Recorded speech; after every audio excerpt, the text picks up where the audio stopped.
Story 1. The Craigslist Job. I'm a 19-year-old female living in the Pacific Northwest. A couple of months ago, I was struggling with work. My hours were terrible, and I needed extra money.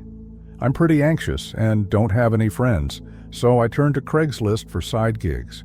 I knew the site could be sketchy, but I was desperate. One ad caught my attention.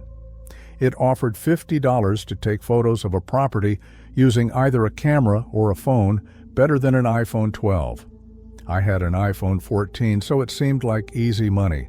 The job was supposed to take only an hour or two. I emailed the poster, and he responded quickly, texting me that I was the perfect fit. He even invited me to come over that same day. Funny enough, I actually made a post on r/tooafraidtoask, asking if it was a dumb idea. Everyone told me to bring someone with me. I didn't. Instead, I deleted the post and went alone. The house was about 20 minutes outside of town, surrounded by dense forest. It was small, run down, and empty, but nothing about it immediately screamed danger. The man who greeted me looked to be in his mid-50s. Nothing remarkable about him. He invited me inside. That's when I started feeling uneasy. The house had no furniture, just dust and dirt.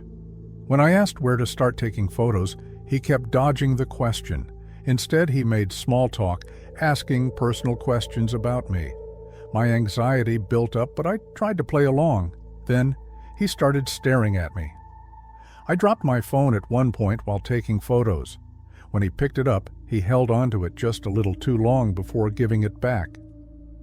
Later, while I was photographing the master bedroom, he brushed his hand against my face and complimented my skin. That's when I knew this was a mistake. I made up an excuse about needing to leave because of my mom. But as I turned toward the door, he grabbed my arm, hard. I still have pictures of the bruises. His grip felt like it was going to snap my arm in half. Luckily, my paranoid mom had given me a small self-defense knife. She would have never let me come here if she had known. Without thinking, I pulled it out and stabbed him in the arm. He let go, swinging wildly at me with his own knife, but I was already running. I bolted out of the house, jumped into my car, and didn't stop driving until I reached a gas station. When I finally calmed down, I called the police. They took it seriously. I went in to make a report, and they searched the property, but the man was gone. The house, they told me, was abandoned. In the basement, they found a pack of zip ties. To this day, I call for updates, but there's never anything new. He's still out there. I never told anyone about this, not even my mom. The police know, but that's it. And while I might sound calm typing this, the truth is, I barely leave my house anymore. This still haunts me, every single day. Story 2, The Crying Outside. This happened just last week. I live alone in a small college town, not as a student or faculty, just a regular resident. My apartment is a duplex on a quiet residential street, just a few blocks from campus. Most of the students had left for winter break, so the town was eerily quiet. Late Wednesday night, I woke up to a sound outside. Someone was crying. But it wasn't normal crying. It wasn't sobbing or panicked wailing. It sounded off. Delirious, like someone doing an impression of a ghost. If they had been calling for help, I might have gone outside. Cautiously, of course. But this didn't sound human, and I wasn't about to find out what it was. But the sound wasn't just crying, it was off. A sort of eerie woo-hoo repeated over and over. It didn't sound like a person in distress. It was more like something pretending to be. Not exactly the best way to wake up. I got up and looked out the window, but I didn't see anyone. The sound seemed to be coming from everywhere and nowhere at the same time. After a few minutes, the wailing faded into the distance, and everything went silent again. Unsettled, I eventually fell back asleep. Thursday night came, and as I went to bed, I couldn't help but wonder if I'd hear it again. Sure enough, a few hours later, I woke up. But this time, the sound was completely different. At first, I thought it had snowed because I heard what sounded like a shovel scraping against pavement. The noise was oddly rhythmic, 2 heavy footsteps, followed by a long, drawn-out scraping sound. Thud, thud, scrape, thud, thud, scrape. I got up and looked out the window. There was no snow, just a dense fog. Then I saw her. Across the street, a woman stood in the mist. At first I thought she was wearing some kind of strange hat, but then I realized it wasn't a hat. It was her hair, long, matted, filthy hair, bunched into a single, tangled mass. It looked almost like a glistening, oversized hairball. She stood hunched forward, her arms crossed behind her back like a figure skater or a ballerina. And then she started to move. She took 2 heavy stomps forward, thud, thud, then glided smoothly across the pavement as if she were ice skating, but there was no ice. It was mesmerizing and disturbing at the same time. She looked elderly and frail, yet her movements were impossibly graceful. Each time she glided, I heard the soft scrape of her shoe against the ground. She danced back and forth, repeating the same steps. Stomp, stomp, glide. Then she'd spin, reverse direction, and do it again. After a few minutes, she suddenly stopped.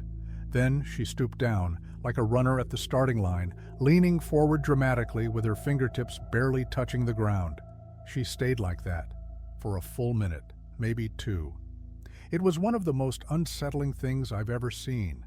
Then, slowly, she straightened up, turned away from me, and stretched out her thin, bony arms. Without warning, she broke into a rapid tiptoeing motion, like a ballerina performing an impossibly fast sequence of steps. In my head, I could almost hear that classic cartoon sound effect, the one where a character scampers away in exaggerated silence. She danced into the fog and vanished. I haven't seen or heard her since. Story 3. The 7-Eleven Incident. This happened many years ago. I'm 38 now, but I must have been 14 or 15 at the time.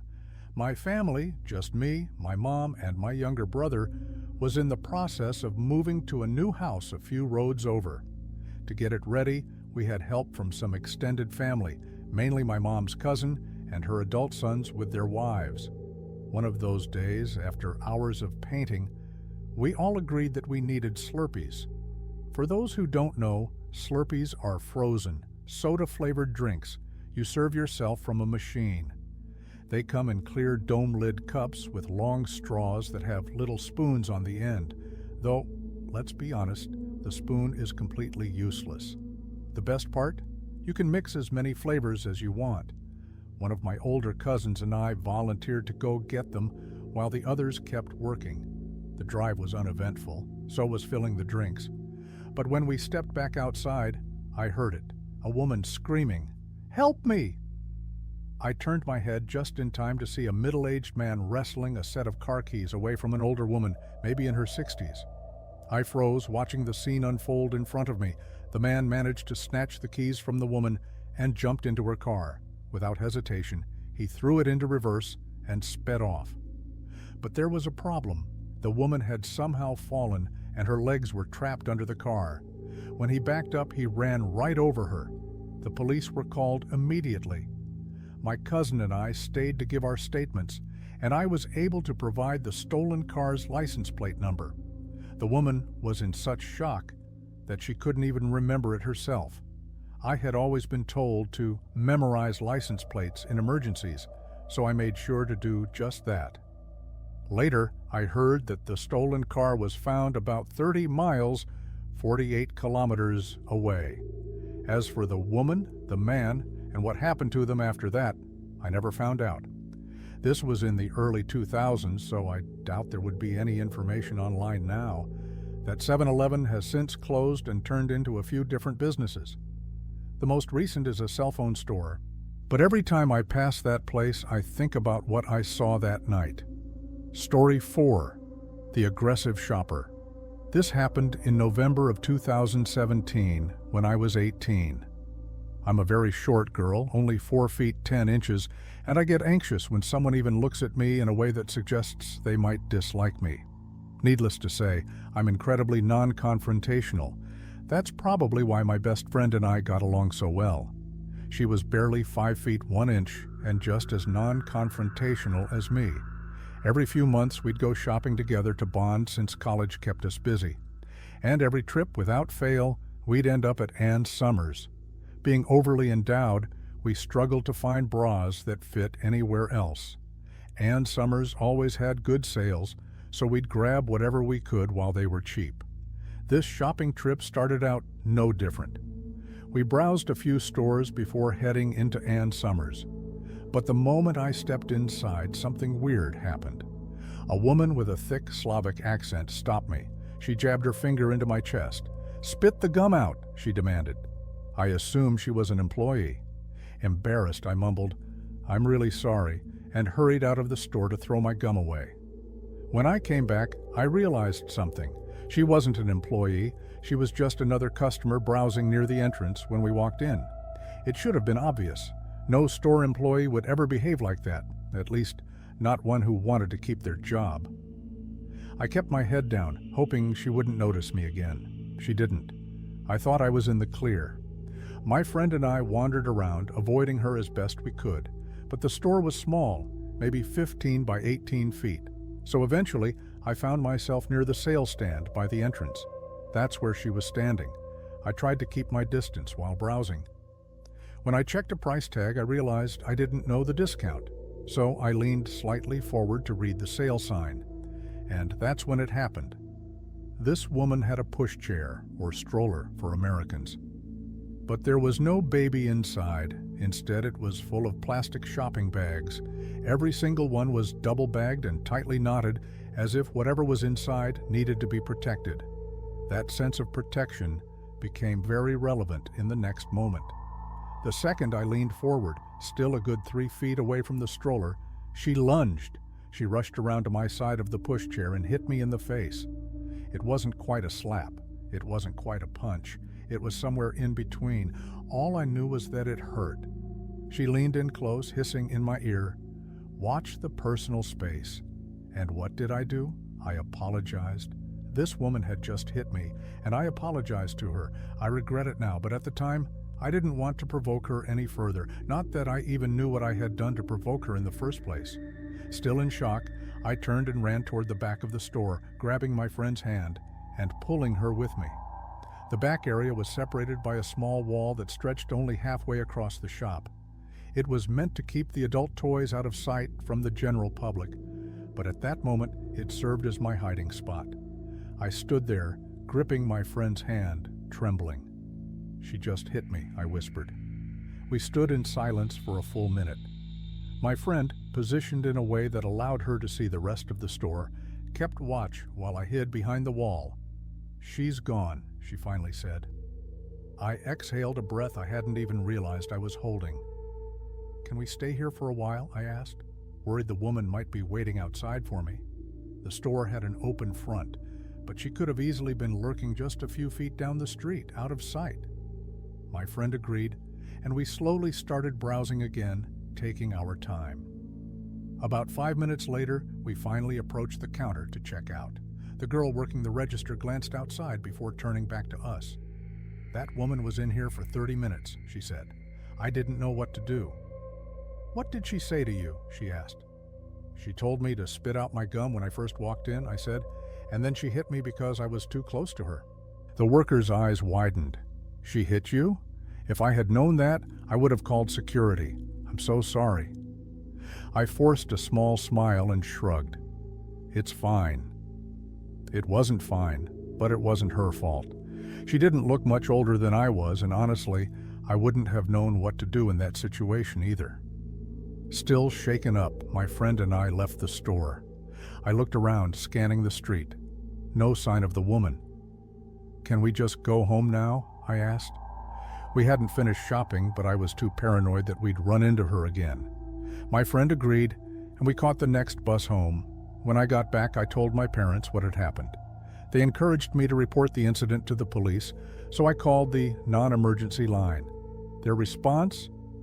"Well, what do you expect us to do about it? Unless I personally went back to Ann Summers and requested the security footage, assuming they even had any, the police wouldn't do anything." Now, more than 3 years later, I'm convinced that the woman was either homeless or on drugs. That would explain the tightly packed shopping bags and the way she aggressively protected them. Maybe they contained everything she owned, or maybe they contained something else entirely. Either way, I'll never know. Story 5. The band invitation. This happened a while ago, back in 2015, but I'll probably never forget it. I was around 21 at the time, female, and still fairly new to the city. I had just gotten out of a bad relationship, wasn't in the best place mentally, and didn't know many people in town besides my ex and his friends. I decided to try a dating/hookup app, just looking for people to casually hang out with, maybe even find a friends with benefits situation. That's when I matched with a 25-year-old guy named Simon. We chatted sporadically in the app for a few days. He told me he was in a band and lived in a house with his bandmates. At one point, he sent me a link to their music, just a YouTube video with a heavily edited still image of 4 or 5 guys playing rock instruments. One of them looked like him.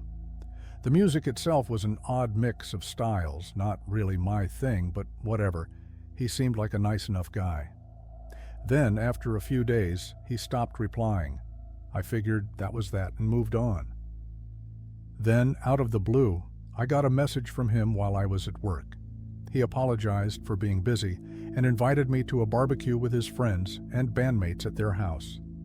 He had mentioned before that their band manager provided the house for them to live in. Given the lack of views on their YouTube video and the fact that I had only seen one blurry photo of him playing in the band, I assumed he was exaggerating. I figured it was more likely that a bar manager let them rent the place at a discount in exchange for being the house band or something. I didn't think much of it, but maybe I should have.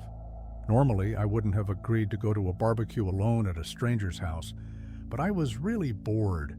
I figured it might help me overcome some social anxiety, maybe even make some new female friends, since he had made it sound like a big gathering. I looked up the neighborhood he gave me. It was a quiet suburban area with lots of families. That reassured me. If anything felt off, I figured there would be plenty of neighbors outside. Plus, it was just a few train stops from my workplace, and I'd be off in a few hours. Still, I wasn't entirely comfortable. I told Simon I'd stop by for a bit, but I wasn't willing to go inside the house. He assured me that was totally fine, which made me feel a little better. Just to be extra cautious, I avoided drinking anything for the rest of my shift, so I wouldn't have to use the bathroom and risk going inside. Since the barbecue was supposedly already underway, I felt a little anxious about just showing up. Finding a specific address from the backyard side could be tricky, so I asked Simon if he could meet me at the train station. He said it was only a short walk away and agreed to meet me. Red flag number 1. His appearance. I arrived at the train station around 5:30 p.m. and looked around. No sign of Simon. I messaged him. He replied that he was running behind and told me to start walking toward the neighborhood. I had barely made it halfway across the massive train station parking lot when I finally spotted him. I recognized his clothes, bell-bottoms, not exactly common, especially for men at the time, and long hair. But as he got closer, something felt off. His face looked different. Not just different, older. In his pictures, he looked like a 25-year-old. But standing in front of me now, he looked closer to 35. Maybe it was heavy editing. Maybe he had used photos of his brother. I didn't know. That should have been enough to make me turn around, but I brushed it off. Maybe he was just self-conscious and used old pictures. Maybe he smoked a lot or never wore sunscreen. Maybe he just hadn't updated his photos in a while. Besides, I was mostly there to make friends, so I told myself not to judge. Oh, and he was already very drunk. But a lot of my ex's friends were heavy drinkers, so that didn't seem too weird. He was hosting a barbecue with friends after all. Still, something about this wasn't sitting right. Red flag number 2, the locked door. When we arrived at the house, I reminded him that I wasn't comfortable going inside. He assured me that we just had to walk through to get to the backyard. Okay, fine. It wasn't the kind of neighborhood where you could just walk around the house to the backyard. The only way in was through the house itself. The alternative would have been backtracking to the main road and going down the alley. I figured maybe he had just forgotten what I said about not wanting to go inside. I didn't want to be difficult, so I just went along with it. The second I stepped inside, he closed the door behind me, and then I heard the click of the deadbolt locking. Then the knob lock. My stomach twisted. I told myself it wasn't a big deal. Maybe he was just in the habit of locking the door when he came in. But something about it gave me the heebie-jeebies. And then he said, "I'd really like to give you a tour of the house." I immediately declined. "I'm just here for the barbecue," I reminded him. "Oh, come on," he insisted. "My bandmates and I worked really hard to get this house. I'm really proud of it." That was when my skepticism really kicked in. When guys exaggerated things to impress me, the truth usually slipped out once they got me into their house, and something about the way he said it didn't sit right with me. But I told myself I was overthinking it. I was already inside the house anyway, and he insisted it would be quick. So, against my better judgment, I said yes. I knew there were red flags, but I was good at explaining them away. At this point, Simon still mostly had a dopey, stoner art guy kind of vibe. As far as I was concerned, he didn't seem like a threat, just an insecure oddball who sucked at communicating and fibbed a bit. Not unlike my ex, and while my ex was emotionally and verbally abusive, it never escalated past that. So, worst case scenario? I figured Simon would get handsy, and when I refused to sleep with him, he'd call me a prude. Not great, but manageable. I didn't have a lot of self-worth at the time, obviously, so once again, I went with it. The tour. It started uneventfully, though one thing stood out: the decor. The living room looked like it had been curated by a middle-aged Martha Stewart enthusiast, not a group of guys in a band. Which meant one of two things. 1, Simon was lying about the house. 2, this was someone's mom's house, and she was out of town. I didn't know if that should make me feel better or worse. On one hand, if this was just a case of some loser living in his friend's parents' house and pretending he had a job, that was pathetic, but not dangerous. On the other hand, he was lying, and I had no idea why. We moved through the house. The bedroom doors were all closed. The bathroom was unremarkable. Then we got to the kitchen, and that's when I finally knew this was bad, because I saw the backyard through the window, and it was completely empty. No people, no barbecue grill, no burgers or hot dogs thawing on the counter, no beer bottles, no party, nothing. I turned to him. "Where is everyone?" I asked. "Why did you lie about the barbecue?" He waved it off, grinning. "Oh, my bandmates are still on tour, van trouble, but they should be back any minute." I stared at him. "If they're on tour, why aren't you with them? Aren't you in the band?" His answer didn't even make sense. I don't even remember what he said, because at that moment, I ran out of excuses to convince myself this guy wasn't full of absolute crap. I was done. I needed to get out. Trapped, I started looking for my way out. I figured I'd play along and hope that once the tour was done, we'd go outside, even for just a minute. And the second we did, I'd leave. I'd been in sketchy situations before, but luckily, no one had ever tried too hard to physically stop me from walking away. That was the hope. Just make it outside, and I'd be fine. I pretended to believe his nonsense. He offered me a beer. I said no thanks, told him I had to work in the morning. He shrugged, cracked one open for himself. Then he smiled. "Let me show you the basement." I looked toward the stairs. The basement was dark, creepy, the kind with tiny, useless windows. Every instinct in me screamed no. "Oh, I'm good. I actually hate basements. I have, a spider phobia." I lied. But I needed an excuse. He insisted. He started getting agitated. I panicked. Maybe if I just let him show me the stupid basement, we could go outside afterward. I had no idea how much worse it was going to get. The basement. At first, it looked normal. a couch, a TV, an elliptical machine. Then I noticed it, and my blood ran cold. A door, one that did not belong in this house. It was old, heavy, foam-lined, the kind you see on commercial walk-in fridges, but smaller. And the worst part? It only opened from the outside, and suddenly I understood. I wasn't going to make it outside, not unless I ran. There was no way in hell I was going near that door. Simon opened it and gestured inside. "This is our soundproof music studio." From a few meters away I peeked in. It did look soundproof.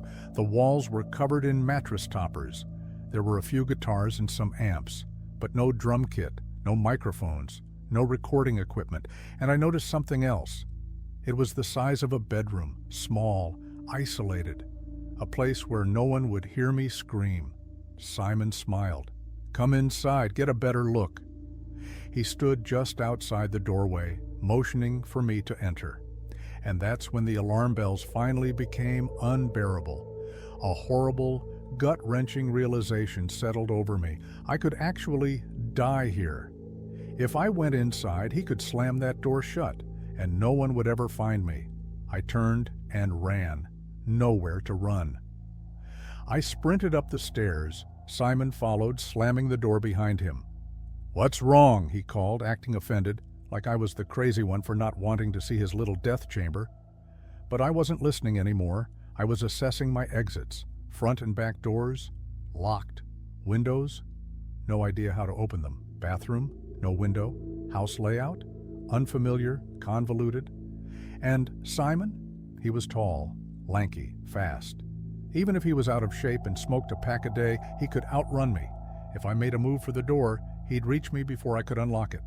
So I did the only thing I could. I pretended. "Sorry, I just wasn't expecting that," I said, forcing a smile. "Let's just hang out for a bit." Simon narrowed his eyes, but then he sighed. He cracked another beer. I could almost hear the tension break as he calmed down. But I knew it wouldn't last. I had to get outside. The cigarette excuse. "It's so nice out. Why don't we sit in the yard while we wait?" I asked, keeping my tone light. He didn't like that. "No," he said firmly. Then his voice darkened. "Why do you want to leave already?" Panic clawed at my throat. "I don't. I just think. I could really use a cigarette." Simon exhaled, shaking his head. "We can smoke inside." He pointed to a cereal bowl overflowing with cigarette butts. Damn it.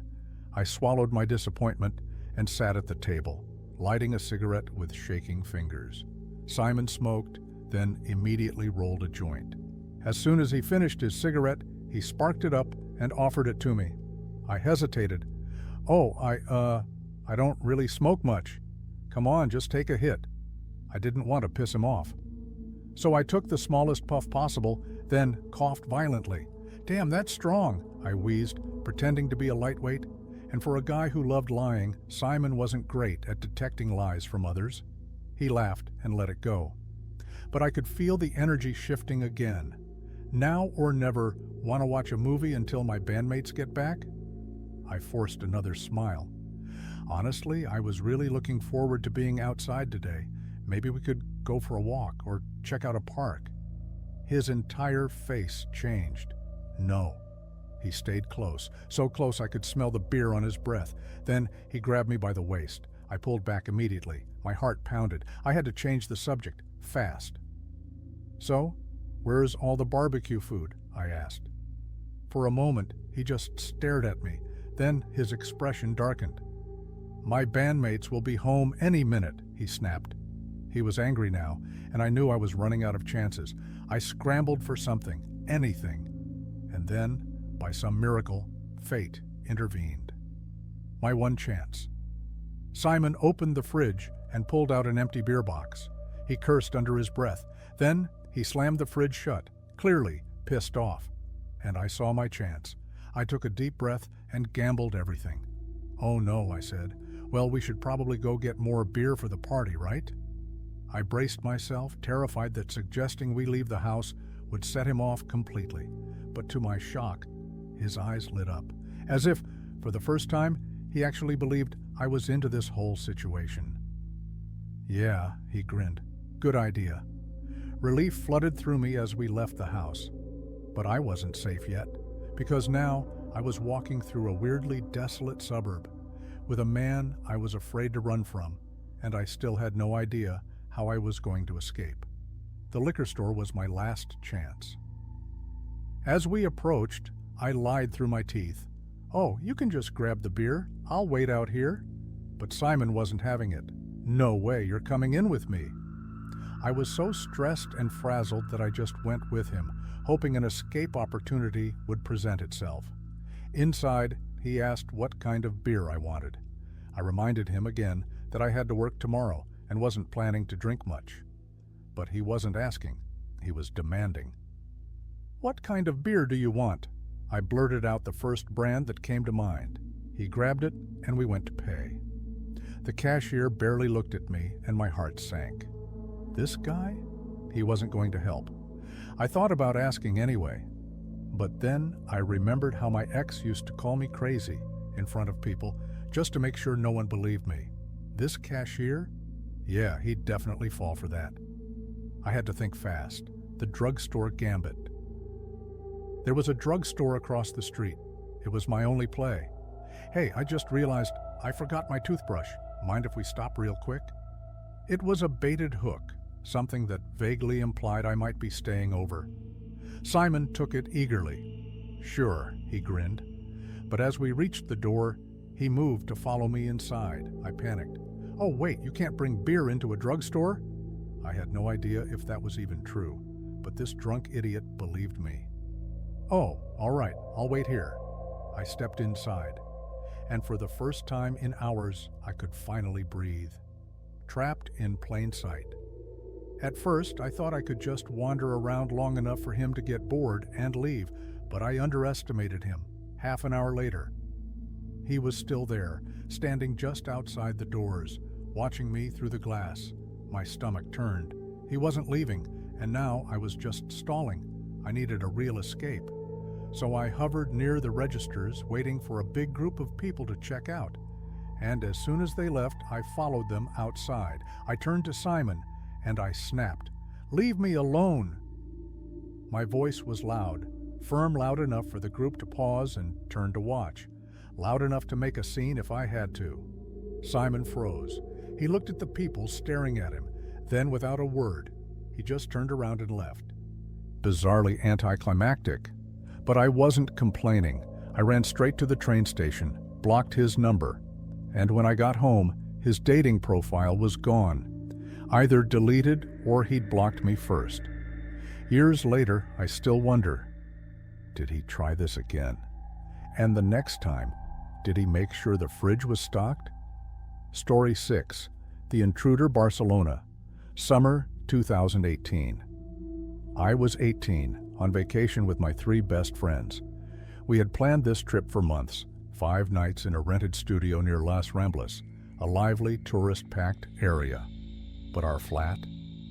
It was at the end of a narrow, sketchy street, secured by 3 locked doors, one at the building entrance, one leading to the shared hallway, and one to our private condo, which had no outside handle, meaning once it was shut, you couldn't open it from the outside.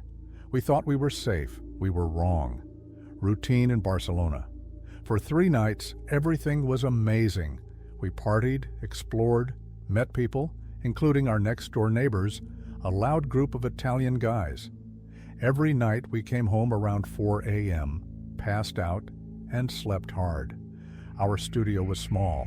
The front door led straight into the main room, where 2 of my friends slept. At the back, the living room doubled as a bedroom, with a fold-out couch where my 3rd friend and I slept. A balcony, but no outside access, just like the front door. For 3 nights, nothing seemed off. Then came night 4. The stranger at the foot of the bed. We stumbled in at 4 a.m., laughing and exhausted. By 5 a.m., we were all asleep. At 7:30 a.m., my friend sleeping beside me woke up with a start. Something was tickling her ankle. She opened her eyes and saw a man crouching at the end of the bed. His hand was on her ankle, as if he was reaching for something under the bed. At first, she thought it was sleep paralysis. She suffered from it often. But then, in pure terror, she sat up and screamed, "What the f—" And that's not how sleep paralysis works. Her scream woke me up, but I was still half asleep. My brain, foggy from dreams, whispered a dumb mistake. Edward? I must have been dreaming about a friend, confusing him for this intruder. But the second I blinked, the fog lifted, and I realized this was a complete stranger. He froze. Then, as if startled, he stood up. And in the eeriest, most unsettling voice, he started muttering, "Oops, oops, oops." Then, tiptoeing like a cartoon burglar, he walked out of our room, past my two other friends, still dead asleep, and exited through the front door. No signs of a break-in. We sat there shaking, whispering, trying to make sense of it. When our friends woke up, we told them everything, and that's when we realized nothing was stolen. Our cash, IDs, credit cards, phones, everything was out in the open. And yet, he took nothing. But how had he gotten in? The front door had no handle on the outside, meaning the only way to open it was with a key. Unanswered questions. We didn't go to the police, we didn't tell the landlord. We should have, but we were young and dumb. We just didn't want to ruin our last day. Instead, we went to our Italian neighbors, knocking on their door. No answer, no explanation. And to this day, I still wonder, who was he? What was he looking for? Why did he touch her ankle? And how did he have a key? I guess we'll never know. Story 7. The Stalker. It started with a ride home. I was in my senior year at a trade school in Sumaru County studying graphic design. James, a younger kid, a sophomore, noticed that I wasn't being dropped off at the main school like most students. One day, he offered to drive me home. I barely knew him. We'd talked a few times, but we weren't friends. I politely declined, explaining that my mom wanted to meet people first before I rode with them, especially a guy. And besides, I was 18. If he got into a wreck, I'd be legally responsible as the adult. He never brought it up again, at least not out loud. How did he find my address? Months passed. We talked occasionally, mostly because I helped him with homework. I also recommended some horror YouTube channels like Hannah the Horrible, Nick Crowley, Nexpo, stuff he seemed really into. Then one day, he let something slip. James knew where I lived. I had never told him, not even the rough area. Our school system was split. West Fontaine students went to one middle school and high school. East Fontaine students went to a different one. James? He was from the other side of town. There was no reason he should have known my home address. But somehow, he did. Obsessive behavior. It got worse. If I fell asleep on the bus, he would snap my headphones against my ears, kick my legs, shake me, call my phone, all to force me to talk to him. By April, he asked me to prom. I repeatedly told him I wasn't interested. He wouldn't accept it. So I lied. I said I had a family event that night. That's when things got even darker. I reported him to the principal for harassment. They made him apologize, but it was obviously forced. The next day, he called me again. His first words, "Does your sister drive a red car? Does she work at the Sangonamia coffee house?" I froze. Then I quickly said no and blocked him. The breaking point. That's when I went to the school administration with everything. I laid it all out. He was calling me constantly, asking if I'd been to Dollar General, if I was at work, or even if I was home. He told me disturbing fantasies about wanting to kill his mom's boyfriend, describing in detail how he wanted to smash his teeth in. He ranted about our math teacher, saying she needed to be gutted because she was overweight. He went on a misogynistic tirade, saying fat women are ugly and horrible vessels for producing babies. And then, the worst moment, his meltdown. He lost his AirPods case one day and snapped. He stomped on his own AirPods, smashing them into pieces. He foamed at the mouth. He thrashed in pure rage. That was it. I reported everything to the principal and the school liaison. Their response? They yelled at me for an hour. They accused me of being mean to a kid on the spectrum. They even justified his stalking, saying my information, my mother's information, my sister's information, was public anyway. I sat there shaking, my stomach twisting in knots. I had a panic attack, vomiting into the trash can in the conference room. That's when I called my mom, and she was furious. The sheriff's warning. That night, I called the sheriff's office. The sheriff went to James's house and gave him a direct warning: knock it off, or she has every right to file stalking and harassment charges. The 180 Women's Shelter later confirmed it. What the principal and liaison did was disgusting and dangerous. As for James, I haven't seen him since, and his number still blocked. Story 8.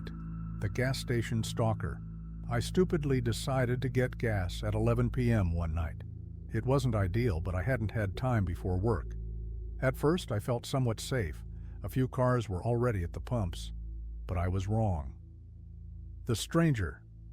I went inside to pay the clerk in cash.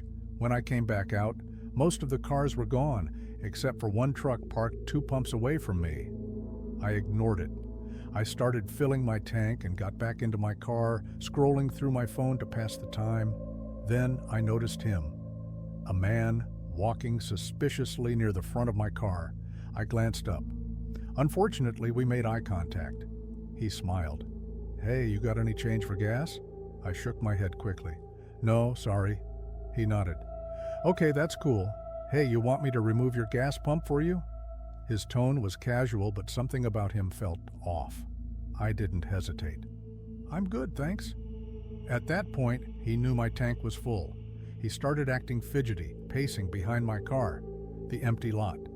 I lost sight of him. My heart pounded. I didn't want to be too obvious, but I was subtly scanning the area. Where was he? How could I leave if he was still lurking around my car? The gas station lot was completely empty now. I waited 5 minutes. Nothing. I wanted another car to pull up. No one came. It was freezing outside, and I hadn't started my car yet because the pump was still in. The panic started creeping up my spine. He comes back. Finally, I spotted him.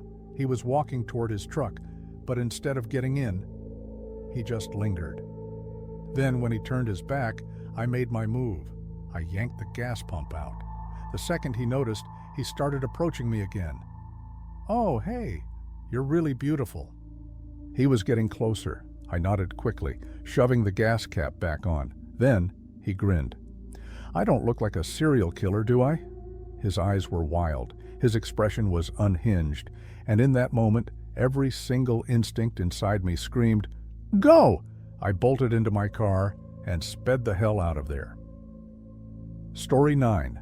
The Target Incident. I had my hands on my daughter, but I couldn't see my son. Panic set in. The woman behind me in line was huge, leaning so far over my cart that her body was practically covering it. She was too close. She was too aggressive. And worst of all, she was blocking my son from view, trapped in line. I tried to push past her, reaching for my son. She didn't move. I asked her to back up, but she just mumbled something in her native language. I gestured, trying to make it clear, but she ignored me. I was stuck, blocked by her on one side, blocked by another couple on the other. I had nowhere to go. I leaned, desperate, trying to grab my son, but she wouldn't move. Mama Bear mode minutes passed. I started yelling, "Get the funks away from my kid." No reaction. The cashier, a clueless 16-year-old, did nothing, even as I shouted for her to call security. Then I snapped. I grabbed my cart and smashed it into her, hard. She shrieked, stumbling backward, finally giving me space. I lunged, grabbed my son, held him tight as he sobbed in terror. A guardian angel. Suddenly, I heard a deep voice. A huge man, the bear of a father I had smiled at in the parking lot, rushed over. He shoved the other couple away from me and barked, "Let's go." I didn't think twice. I ditched my cart and followed him. He and his wife escorted me and my twins to my car. They even followed me onto the highway, making sure I wasn't being followed. What the hell was that? To the tourists at Target who attempted, whatever the hell you were attempting, you raised every single one of my mama bear instincts, and you're lucky I didn't smash my keys into your face, because that was going to be my next move. Story 10, the 1 a.m. encounter. It was 1 a.m., and I was alone. I had just parked in the dimly lit lot behind the store, a 24-hour adult shop downtown. As I walked toward the entrance, I noticed a man standing alone, smoking a cigarette. He had a shaved head, a long white t-shirt, and shorts that sagged past his knees. Not an unusual look for my town, but something about him felt off. The moment I knew as I passed him, he said, "Hi." I muttered a quick hello, not making eye contact. Then I heard it. Footsteps. I glanced over my shoulder, and he was following me, not just walking behind me. He had immediately matched my pace, keeping right behind me like a shadow. My stomach dropped, calculating my escape. The street was empty. The bars were closed or nearly deserted. I ran through my options. Keep walking? He might follow me somewhere even more isolated. Go into a bar? That would only make it easier for him to approach me. I chose the best lit, safest option, the store. I walked in. He followed. The waiting game. Inside, I pretended to shop, grabbing what I came for. But he? He didn't even pretend to look at anything. He just stood at the front of the store, watching, waiting. Then, shh, a hissing sound, like he was calling me. I ignored it. He did it again. Shh. I kept ignoring him. I went to the cashier, trying to be discreet. "Hey, do you know that guy? Does he work here?" The cashier squinted. "Huh? What? Speak up." I lowered my voice even more. "That man followed me inside. He won't leave me alone." The cashier, still not getting it. "I can't hear you. What did you say?" At that moment, I realized my cover was blown. The confrontation. Finally understanding, the cashier stepped out from behind the counter.